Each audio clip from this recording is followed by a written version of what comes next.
Welcome to the HR Data Labs podcast, now part of the Work Defined Podcast Network. Join us as we explore the vital role of compensation, strategy, data, and people analytics in navigating today's complex business world. With the resources of Work Defined, we're now bringing you deeper insights and actionable ideas from top experts. Now, here is your host, David Turetsky.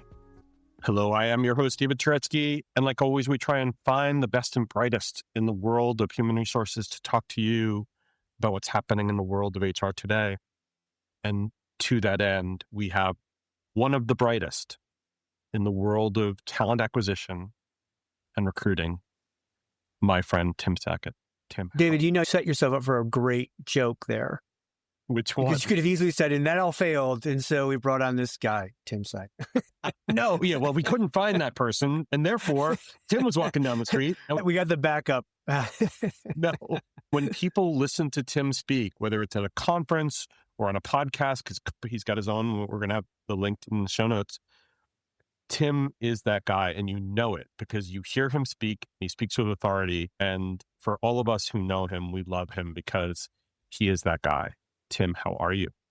I'm doing good. Been on the road like the last 10 days, but got some golf in along with some work. So I'm feeling good.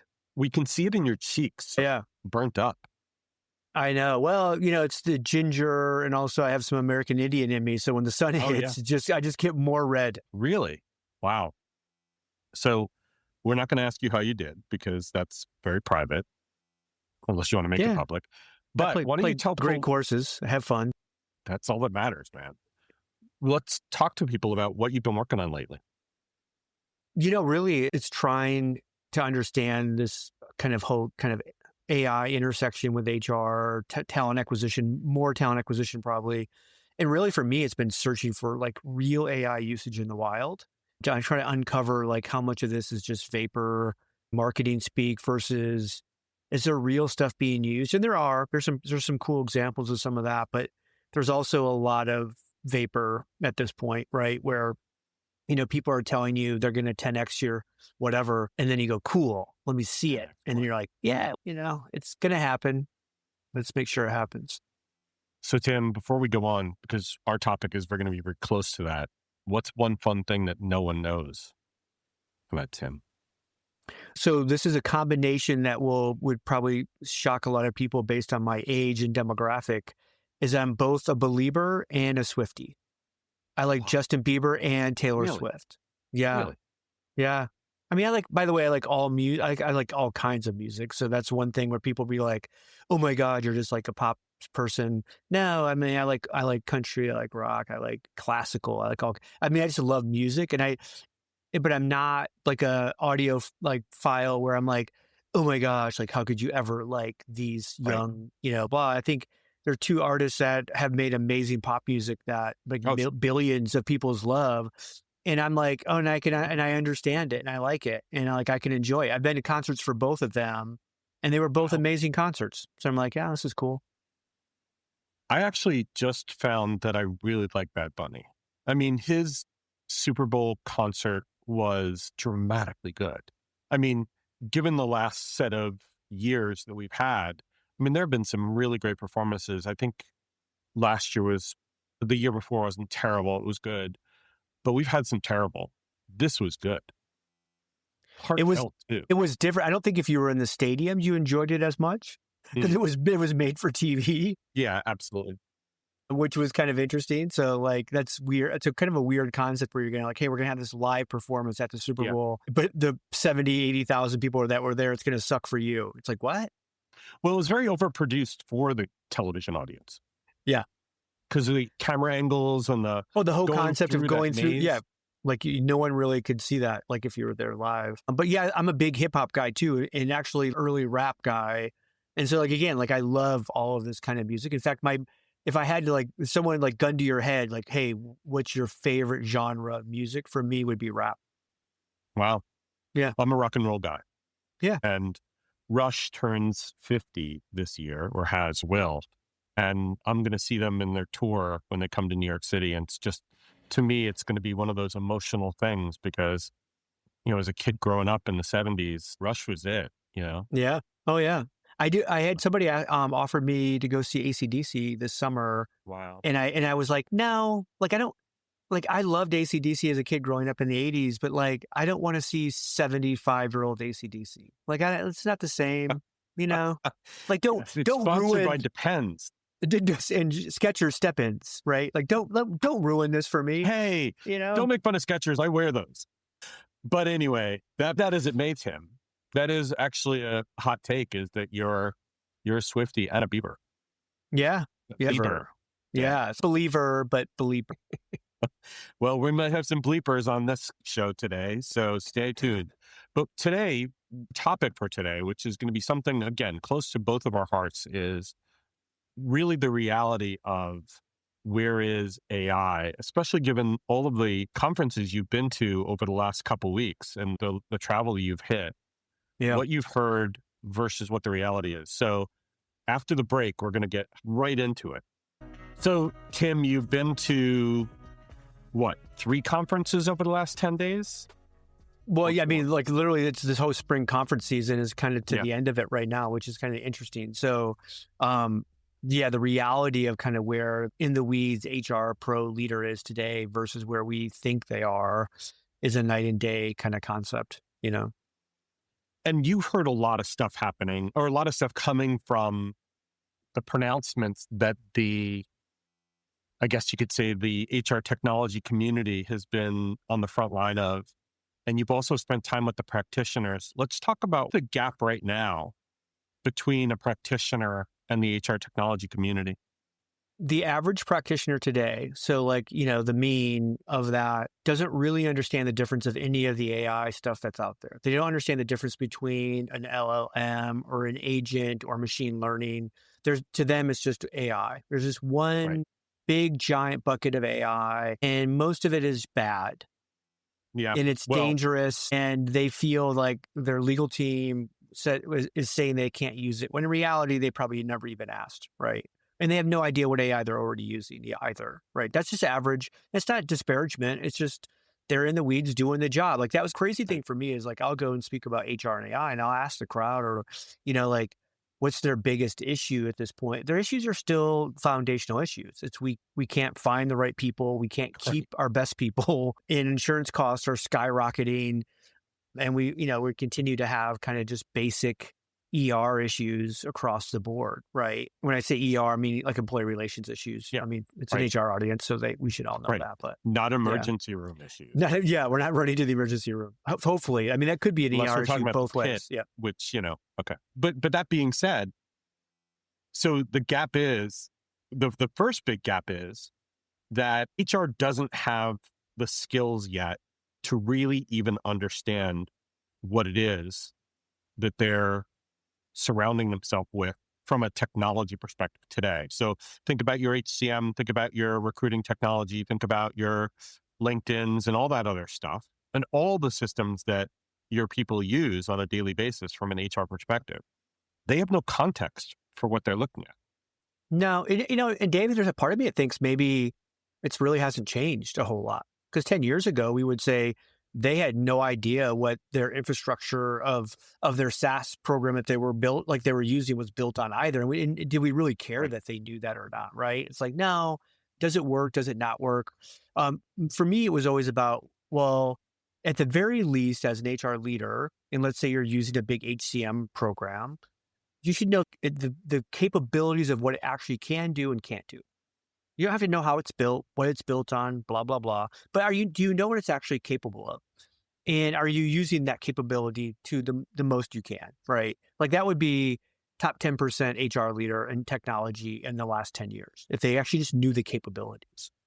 And so then I go, well, maybe with AI, it's just also the same. Do you know the capabilities of AI? And then you and I talking offline are like, AI is moving so fast, we have a hard time keeping up with what the capabilities might be or could be. Oh, sure. And even then, we probably are so far behind those who are really on the front lines of AI and what they're building, you know? And so it shouldn't be, I guess, something we're surprised by at all from that standpoint. But it does, to me, I'm a little surprised because of the legal issues that are starting to crop up that are being caused by artificial intelligence. For example, Eightfold, where, there's FCRA issues for the Fair Credit Reporting Act Yeah. issues about how they took data from people and didn't disclose to them that it was being used to score them in an algorithm. Yeah. That's an issue. The second piece is that the Workday recruiting issue, and you know this much better than most of the people that I talk to about this, but that's an issue for the companies that use this as a platform, not just Workday, right? I mean, this is... Oh God, no. Yeah. So those two things show me that the gap that has already been identified that you talked about before is scarier to me because of the issues that have come up, because it could cause them legal outcome. There could be a problem there. There could be. Litigiousness is our nature right now. Mm-hmm. Well, and that in itself is a completely different segment of the issue that we're facing, is the reality of what legally is like good and bad. Because even though there's someone does it, and again, we're in a litigious society, we can have a lawsuit over anything. Like I've said all along, this Mobley lawsuit is complete BS. Like there's no validity here to the Mobley at all. Now, the reality is that all have to play out in court, and they'll have to be proven. And Workday probably could have cut this off at the beginning if they just would have said, "Hey, by the way, this person's saying they were dispositioned by AI. We didn't even have AI built like that. Like we did. That would be awesome if we did, but they didn't want to come out and say that to the market. But in reality, there was no possible way. And what we didn't want to say was like, actually humans were actually dispositioning Mobley every single time. Yeah, that was the reality of what actually happened. But we'll have to go through, and they'll go prove it, and they'll go back in time. But we're not talking like this was last year or last 18 months. The lawsuit happened in the last 18 months. Mobley was from like 2018. Like, I mean, give me a break. Like it just wasn't a reality of the situation. Right. But it doesn't matter about reality or not. Now that's perception. No, I know. Yeah. That's what we're So we're dealing with now HR leaders going, well, we don't want to get in this legal bind of doing this. And you're like, so, I think you see like the HR tech marketing teams scurrying around and changing messaging, right? Where it's, oh, you're humans in the loop and the human's the decision maker. It's like, okay, by the way, that was always the case for the most part, right? I mean, again, I've seen products where I've demoed them and they're in beta and someone's like, oh, this is what's going to happen. And I'm like, oh, stop. Like immediately, like you're having AI disposition people, like you can't, that will not fly. Like, maybe in China or someplace else, but not in the US and especially not in the European Union. Like, so. Right. Well, and we're seeing now regulations are starting to be determined based on perception more so than reality because of these things, right? We're talking about regulations now, or they're cropping up about what can and cannot happen with AI. You know what the coolest thing that's happened in the last week, David? We had a major something happen in the government that's going to have a huge impact to HR technology and AI. Keith Sondralin got elevated to the director of Department of Labor. And for those uninitiated that don't know Keith, he was the director of EEOC.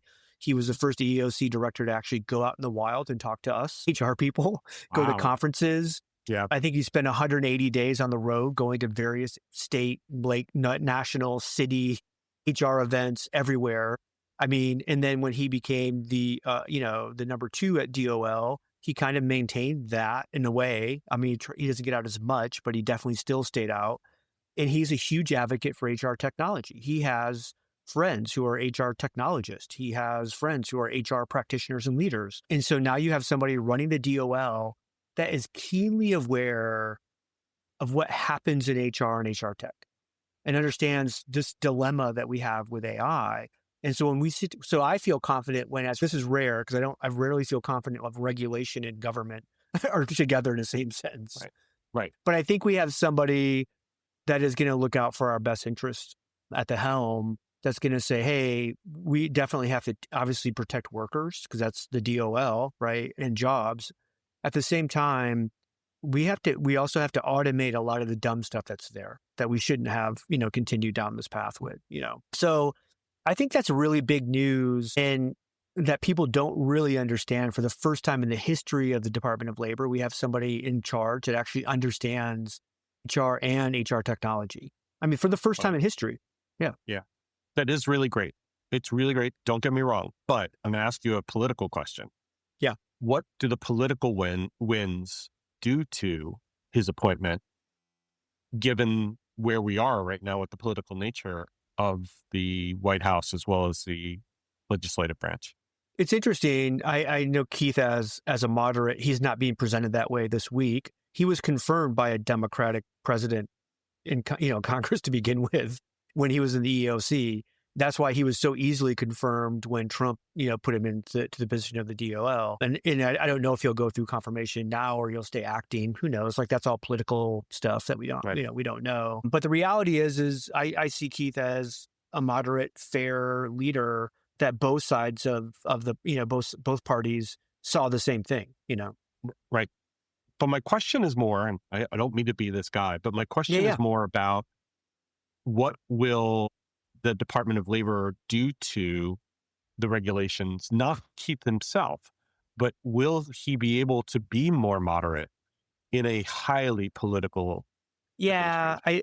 I mean, part of it is like how much is that administration really thinking about all of that or not? I don't know. What I want is like we just need national regulation around AI, and then Hmm. we'll go build and we'll go process and we'll go do the things we do. But without that, what we have is you have cities, you have states, you have everybody Yeah, doing all this crap. And exactly. then we're like, oh, well, I can't use this thing in California or New York or Illinois or blah, blah, blah. And it becomes a nightmare for us to try to like figure out as HR leaders what we can and can't do. So what we do Right. need national kind of regulation, legislation around AI and in work in HR technology and some of that stuff. So I think that will help. Now, will it be pro business versus pro Right. worker? Right. Who knows? Well, we've Like, seen I workers get, mean, yeah. yeah, No, go ahead. sorry, we've seen workers get the short end on a lot of things lately. The entirety of the US federal government, especially when it comes to OSHA and other worker protections, are gone, basically. It's just gone. And Yeah. so, you know, I hope the DOL stays on track with its mission of making sure there's fairness in employee versus employer as much as anything else. But that's something that could take us decades to fix if we don't do something about it. For sure, but I think like we could both agree that AI regulation or legislation or Absolutely. just guidance at a Yeah. national level so that we can actually move forward as HR leaders and Oh, HR yeah. technologists. Because right now we're all just kind of like, well, we're building stuff, but we have no idea if we're going to be able to use it in the future or not. I think that same is true about the European Union Yeah. and to the extent maybe other global, players, but mostly EU, because EU has been taking a very hardline stance in, you know, responsibility around not just AI, but computing. Yeah. Yeah, for sure. The interesting thing too that we as we talk about like AI, the thing that's been super quiet over the last like 18 months has been the whole blockchain piece. Remember like Mm, 24, yeah, 36 months ago, we were talking blockchain stuff all the time. And of course, obviously then crypto just did its thing and it took off and then when everyone stopped talking about blockchain. But when we think about workers, when we think about their data and taking their data with them, like I'm shocked that we're not hearing more blockchain related kind of information around that, where you're going, look, you have this profile of you as a worker. And now you can take all of this data with you from employer to employer and blah, blah, blah, and have it validated. Like it seems like and maybe that's just way too futuristic right now. Maybe that's a decade off. Who knows? But it seems like somewhere in the future, we're no longer going to have to go, oh, I'm hiring David for this job. But first, I have to do a background check with David. And it's going to take sometimes 3 or 4 weeks, depending on what counties and cities and everything else. right. And like, it's ridiculous that we have to go through that rigmarole in 2026. And it's even more fascinating that we can say the federal government's got this right versus private business, because the federal government now uses basically the identification that you get from the government, whether it's your passport or your whatever, I guess it's the passport, to really understand who it is they have going on planes, for example, Yeah. because now they've made it mandatory that you have this ID that we now know you are who you say you are. Yeah. Whereas what you're talking about, and I think one of the problems is the words blockchain itself. Yeah. When people use the word blockchains, the person that listens to you, the first thing that happens is something glosses over their eyes and they go, Yeah, I have no shit, idea this what is that going to get is. technical. And yeah, exactly. This is going to get technical. I think it's about finance stuff, but I'm not sure what the hell is Tim talking about. And I think that's one of the problems is that we've set ourselves up for failure because we're trying to use one paradigm and it is the same paradigm, but Yeah. for that first dollar, but this really can be about making sure we know who you are, and especially in 2026 where we have And people, what you did, right? Imagine having right, so for those that the blockchain thing just would I just lost me. Imagine having a LinkedIn profile. right, We all have LinkedIn profiles, but imagine that instead of you building that LinkedIn profile, the history of what you actually did was that profile. So like, oh, I worked this right, exact title at this exact job from this exact time, and this is what I actually did in that job. And it wasn't me just massaging the truth, right? It was like, oh, I was the exactly, director of whatever. And you're like, well, actually, you were the senior manager. And in some companies that could be considered a director. So right, I know why you called yourself a director, but you weren't really a director. right, right, and you had no direct reports. But the point is that ADP or UKG or SAP, if they work together, Oh, we yeah. could piece together everything pretty easily. Yeah. Because you've worked for a company that has had one of those four systems and your data transitioned quite nicely or Hmm. could have from one to the other because you're as an entity, you graduated high school, you graduated or you got born and all of a sudden you're there with a social security number. We could track Yeah. you the entire way. Yeah. No, it's completely, you brought up the whole kind of like the government knowing whether, who can get on a plane now, Yep. or we also do the same thing of like you go into a bank and you want to get a mortgage and the credit agencies know exactly that you're a real person, will give you a loan. Like you don't hear mortgage fraud happening in today's world in terms You of, hear title fraud happening. title fraud, but not, you don't hear Right. of like an actual person getting a mortgage and getting money that's not a real person, right? Right. But yet we have candidates applying to jobs that we have no idea who they are. And it's like, how can you not figure that out? And I know there's a lot of companies claiming that they've figured it out, but it's in the day, no one's really gotten the complete secret sauce of saying, hey, I know 100% that this Tim Sackett guy that applied for this job is actually Tim Sackett. Right. Right.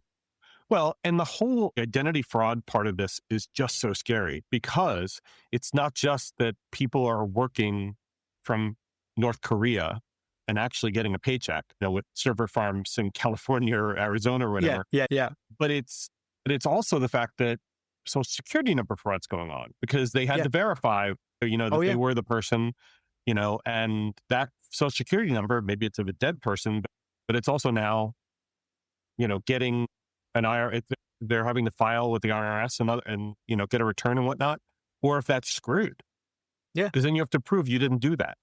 Yeah, 100%. Yeah. And the crazy part is like, I like all of that stuff. It's not important. It's little fraud. I always like the big fraud is that you actually hired a North Korean that you sent a laptop to somebody in Phoenix, right? Because that's the examples of what really happened. Yeah. And then they took control of your company's data.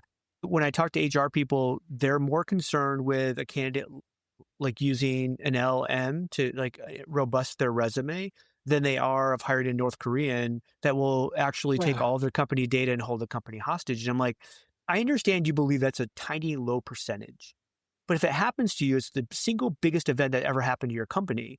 Yeah. In your CISO's, actually aware of it, that potentially your ATS is the most vulnerable place that a hacker could actually get into your company. And they're just like, Tim, like, it's just not like, you don't understand. My team's been here for 10 years. They would never hire a North Korean. And like, you're like, oh boy, you have Right. no idea. Right. Right. That's so scary to me. And you mentioned it before, and you said, that the HR people are kind of unaware of the technologies and how they exist. Well, the fraudsters are getting so good with utilizing these technologies that if you're not initiated in it and you don't know, you're at risk really Yeah. badly. Yeah. Yeah. No, and again, I'm not a fear monger around AI. I'm very hopeful for all the great AI will do. And I think somebody's going to figure out this fraud thing. I've been talking not only to the HR technologists building this, but you think about like the Clear of the world, like, Yeah. the TSA, and you think about Experience and the credit agencies. And I'm like, there's a combination of all these things that they come together. This is easily fixable. It's just, but you just got to get everybody to kind of play along. And then it gets back to Yeah. sharing data and the fair credit reporting and all this Yeah. stuff. And I'm like, look, I'm not asking Experian to share your credit score. I'm just asking Experian to say, is that person real? Yeah. But I think the concept of real is difficult Yeah. because the blockchain for employees doesn't exist. We don't know that the person who's in front of us is actually representing themselves as that person. We just Yeah. don't know. Yeah. There's literally no way of verifying it. I mean, maybe if you have their biometrics, maybe if you have, criminal background check, even that's actually a failure too. But you know what I mean? It's like with the world being hybrid or remote, I'm not saying that this gets solved by in person, but we just don't know if that person is who they say they are. Yeah. I mean, and so much of this stuff is like can be fakeable. I want to start like a fraud, like an employment fraud, like company where we try to break in or get somebody hired into your company. Cause I think I could do it with an actor that could easily get hired, that who would then easily take that. Cause like if people go, oh, well, Tim, we solved it. We have them actually interview in person. Cool. I'll come and interview in person. And then someone's paying me 10 grand to get hired and give them the laptop and the access. And then they hold you hostage for millions. Like if I can think about it and how easy it potentially could happen, somebody else is already doing it. Oh, absolutely. But I'll give you a scarier scenario that doesn't involve like outward lying, Yeah. but Yeah. more inward lying, which is you hire someone, they say they're going to be a salaried employee of yours, and they give half of their time to another company as a salaried employee. For sure. It's fraud Yeah. because they say they're working 40 hours a week, but they're not. But it's little f fraud Yeah. because they are working for you. They're just not fully engaged. Yeah. We That's actually had fraud this. too. I actually had this happen with a contractor of ours. We had to let them go. The client called us and said, "Hey, this person's not. We have this night or 10 a.m. meeting on Monday. They have to be a part of. They keep missing this meeting. Otherwise, their work is tremendous." Right. So called the contractor. Contractor just said, "Look, I think I'm gonna I work this other job downtown Chicago full time, but I do this work on the side." So we called the client and said, "Hey, I think we're gonna have to let him go." The client actually didn't want to let them go. They just said, "Is there any way they can make the 10 a.m. meeting? If they can just do that, we'll let them keep doing their two things, and we won't even say anything about it." I'm just like, "Oh Yeah. boy," Yeah. But and that that's a best becomes a case problem. scenario. Oh, yeah, that's the best. But that becomes a problem when that person doesn't show up. But it's not even that they don't show up, even if they show up, but they mail it in, meaning that Yeah, they're really not there. yeah. They're focused on other things, they're working on other things, and they're basically just doing the minimum just to get their job safety. Oh yeah, and you and I play with like Claude Cowork and some of these other things. Like I could easily see some of these corporate jobs where I could develop probably 2 or 3 or 4 agents in Claude Cowork that would do 90% of the work of a corporate employee that's remote, and no one would ever know. I Nobody would would be an ever know. above average employee. Yeah. Well, you'd be responsive, you'd give great work, and the only way you could be checked is if they do that AI checker. And by the way, everybody's using AI these days, so it's not even that bad if someone's using AI, Yeah, as long as it's accurate and it's not hallucinating the findings. yeah, 100%.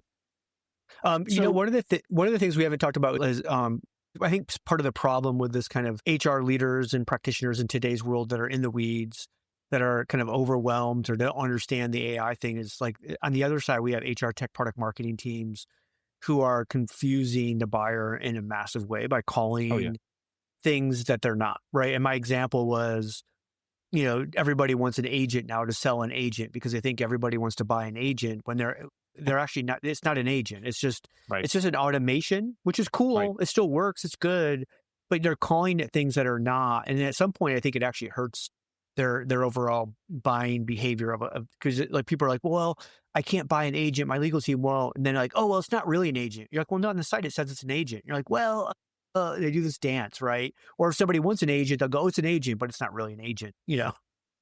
Well, and we have the HR tech vendors talking about all of the agents, like whether it's salary.com or PayScale or Workday, who has their own agent, marketplace, or Yep. ADP or whomever. All of them are talking about agents in a way that if you're talking about that uninitiated HR person from before, they're already pulling their hair out of their head, Tim, going bald like me. Mm-mm. And they're saying, who do I listen to on this? Where do I go? Yeah. If you were giving advice to that executive leader in HR who said, I'm ahead of my skis, man, I just don't know what I'm doing, where do they go? The cool thing is whether it's, Anthropic or, Chat or Gemini or whatever, a lot of these companies have created like these free resources where you can go out there and say, hey, I want to learn the difference between all this stuff. And if you're willing to put in a little bit of time, and I'm talking, an hour a week for 8 weeks, right? 8 hours, you would be exponentially ahead of your peer group by just doing 8 hours of training around AI. What's an agent? What isn't an agent? What's an Right? LLM versus an agent? Like, and just some basic kind of stuff. Like, I literally, I think it was Anthropic had come out with like a 20-minute video on how to prompt. That's it. Just prompt Yeah. 101. And Right. when you actually go through it and you understand why and how you prompt something versus stop acting like, Claude is Google, or stop acting like ChatGPT is Google. It's not. It's not a search engine, and it's developed differently than that.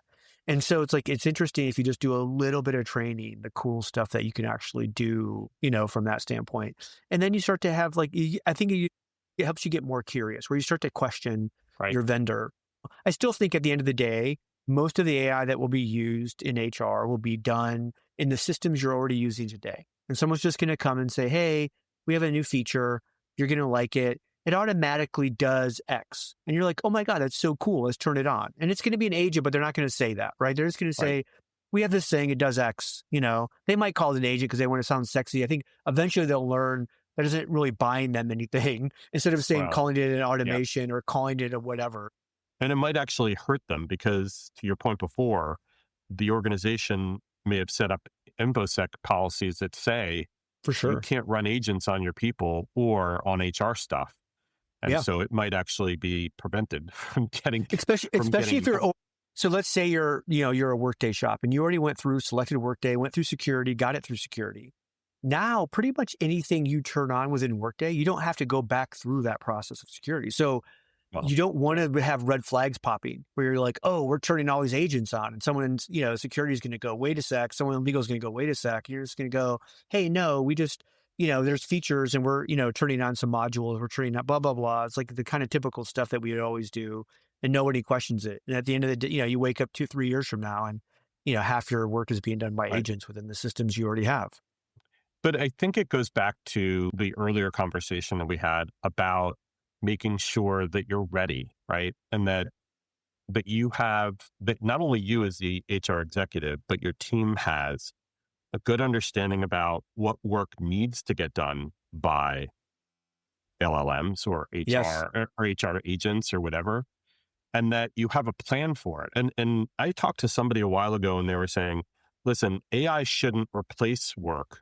It should look at your business plan, whether it's the overall company business plan or your HR business plan, and figure out where it can actually help you solve problems, not just do work, but solve problems that the people who are doing the work Yeah. need help with right now. Yeah, it's like I have to go through and like it's a lot of times I get that question of like, how do we start? For me, it's your initial thing that you have to look at is what can AI do better than a normal employee, average employee Right. today? And there's a bunch of little things. And you don't have to go big. Like I think it's always about, oh, I can replace Tina. It's like, no, no, no. You can replace 5% of what Tina does and then give 5% to Tina. So figure out what that 5% AI can do better than Tina consistently. Maybe it's 10%, maybe it's 15. And then where do you redeploy that capacity of Tina that actually does better? We're like, again, this is where I think, again, HR tech marketers fail. So like, oh my gosh, Tina can do higher level work. She can be more strategic.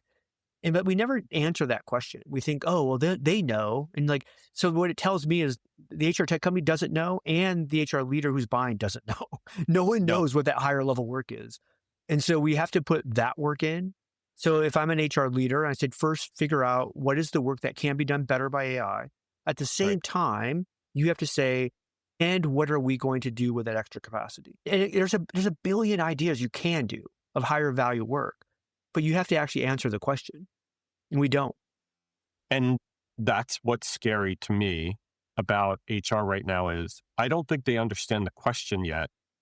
And if they had 10% more, God forbid they cut 10% of their team, because they'd say, let's just take By the the math and straight line it. Well, by the way, you and I both know the cost of these tokens and everything else. So it's like it's Not not free. necessary. Right now, it's 1-for-1 basically. So it's like, hey, you're getting capacity, you're paying for it. So your CFO is going to ask for heads if you don't have a value added human work that you're going to tell them you're going to do. Absolutely. Yeah. And we talked about this before we got on the air. I just bought a NVIDIA DGX Spark, which is a supercomputer that sits on your desk. It's not free. It costs $5,000. It basically comes stupid, totally stupid. You have to program it. So I have to put a ton of time and work into it to get it to be valuable. So, I'm going to train it to do my own stuff. But until I get there, wow, it's just a big paperweight. Very expensive. Beautiful. It's gold and it's got really cool design. But free is never free. And for those of you thinking that AI is free, I got stories for you, man. I paid Oh no. $1,000 for AI this year. It was a misnomer. Like, I think people don't realize is like ChatGPT and Claude and Gemini, they give you a free version of an older model to use as a gen pop. Right. So Right, that, exactly. but basically the drug dealer model, right? We're going to give you the first hit for free. So you get addicted and immediately you're going to have to start buying. And then when you start doing real AI work with AI, you understand how fast you burn through tokens and, Oh my God. and the money is like crazy. And you start to see the memes and the stories now where people who are really leveraging AI and generative models and agents, they get frustrated because they have to wait till the next day. They've used up their limit for the Yeah. day, The right? credits, And it's yeah, like, exactly. ugh. Or they have to go on their max plans, right? And for those of you who know, because you've signed up for T-Mobile or Verizon and whatnot, and you go on those max plans because you think you need all of the connectivity and all the garbage that the cell phone providers, pay for. It's the same thing here. Yeah. You might have to go on the max plan because to your point, you got so hooked on it. Yep. Yeah. And then they start throttling you, everything else. Like there's only so much power we have and so much capacity. So you're going to pay for it if you're going to be a super user. I go back to your training of your, supercomputer. That's the other thing I think that a lot of HR leaders and practitioners don't understand is the AI will come to them, not dumb. It'll come as whatever out of the box AI that you're going to buy. It actually gets better the more it's used. Because it's training and learning on your stuff specifically, not just the stuff that was built on generically to begin with. It doesn't mean that it's not valuable out of the box. It will be very valuable, but it gets more valuable, more sticky the more you use it. I also go back to because this is my thing, the data you put in there will tell you very quickly, or the AI will tell you very quickly how useful it is because of the recommendations it gives you. And if you think the recommendations are great, but then you find out that all the data that went in there was just crap, guess what? Your recommendations are crap. So I know. It gets back to the adoptions and use of our systems and following our processes. Like that doesn't go away. We still need to do what we say we're doing consistently. And I still run into, again, this is a foundational HR issue where like, well, Tim, my team doesn't really utilize the systems we have. Well, that's going to be a big problem as AI takes over. Oh yeah. And it will enforce that. So, but dude, we can talk about this all day, but as always, we get to a point in time and I'm like, oh my gosh, Tim, we're going to have to save this for the next time. So exactly. We definitely do. Tim, thank you so much for being here. Thanks for having me. Love talking shop. My pleasure. My pleasure. And thank you all for listening. Take care and stay safe. Thank you for listening to the HR Data Labs podcast. Don't forget to hit subscribe and share it with your network. You can also check out the recordings on Spotify or the HR channel, now on Roku and Fire TV. Thank you, take care, and stay safe.